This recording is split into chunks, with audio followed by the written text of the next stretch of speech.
ಡಿಕೆಗೆ CM ಆಗಲು ಕೇವಲ ವಾರವಷ್ಟೇ time ಇರೋದು. ಒಂದು ವಾರದಲ್ಲಿ ಡಿಕೆ ಸಿಎಂ ಆಗಬೇಕು.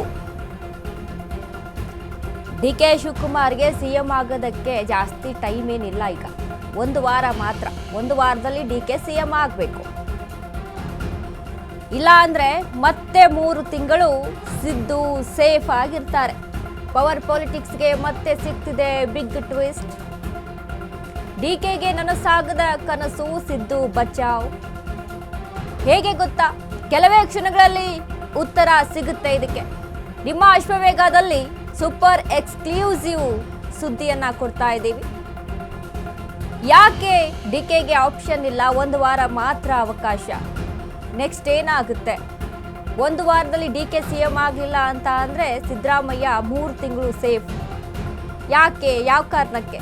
ಇವೆಲ್ಲವೂ ಕೂಡ ಪ್ರಶ್ನೆ ಇರುವಂಥದ್ದು. ನಿಮ್ಮ ಪ್ರಶ್ನೆಗಳಿಗೆ ಉತ್ತರ ಕೊಡ್ತೀವಿ. ಪವರ್ ಪಾಲಿಟಿಕ್ಸ್ಗೆ ಮತ್ತೆ ಸಿಗ್ತಿದೆ ಬಿಗ್ ಟ್ವಿಸ್ಟ್. ಡಿಕೆಗೆ ನನಸಾಗದ ಕನಸು, ಸಿಎಂ ಕುರ್ಚಿ. ಯಾಕೆ? ಏನಾಗ್ತಾ ಇದೆ ಹಾಗಾದ್ರೆ? ರಾಜಕೀಯ ಬೆಳವಣಿಗೆಗಳೇನು? ನಿಮ್ಮ ಅಶ್ವವೇಗದಲ್ಲಿ ಸೂಪರ್ ಎಕ್ಸ್ಕ್ಲೂಸಿವ್ ಸುದ್ದಿಯನ್ನ ಕೊಡ್ತಾ ಇದ್ದೀವಿ. ಇದೀಗ ರಾಜಕೀಯವಾಗಿ ಏನೆಲ್ಲ ಬೆಳವಣಿಗೆ ಆಗ್ತಾ ಇದೆ, ದಿನದಿಂದ ದಿನಕ್ಕೆ, ಕ್ಷಣದಿಂದ ಕ್ಷಣಕ್ಕೆ ಬೆಳವಣಿಗೆಗಳು ರಾಜಕೀಯದಲ್ಲಿ ಗಮನಿಸ್ತಾ ಇದ್ದೀವಿ. ನಮ್ಮ ಬೈ ಎಲೆಕ್ಷನ್ ಇಂದ ಹಿಡ್ಕೊಂಡು ಇಲ್ಲಿಯವರೆಗೂ ಕೂಡ. ಇನ್ನು ಬೈ ಎಲೆಕ್ಷನ್ ನಲ್ಲಿ ಒಂದು ರೀತಿಯಾದಂಥ ಬೆಳವಣಿಗೆಗಳು ರಾಜಕೀಯದಲ್ಲಿದೆ.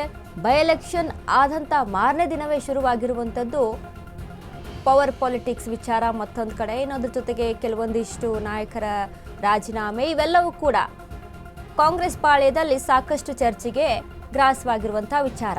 ಬಟ್ ಇದೀಗ ಸರ್ಕಾರದಲ್ಲಿ ಇರುವಂಥ ದೊಡ್ಡ ಸವಾಲೇನು? ಕುರ್ಚಿ ವಿಚಾರ, ಸಿಎಂ ಪಟ್ಟ. ಸಿದ್ದರಾಮಯ್ಯ ಅವರೇ ಕಾಯಮ್ಮ ಅಥವಾ ಕುರ್ಚಿ ಬದಲಾಗುತ್ತಾ?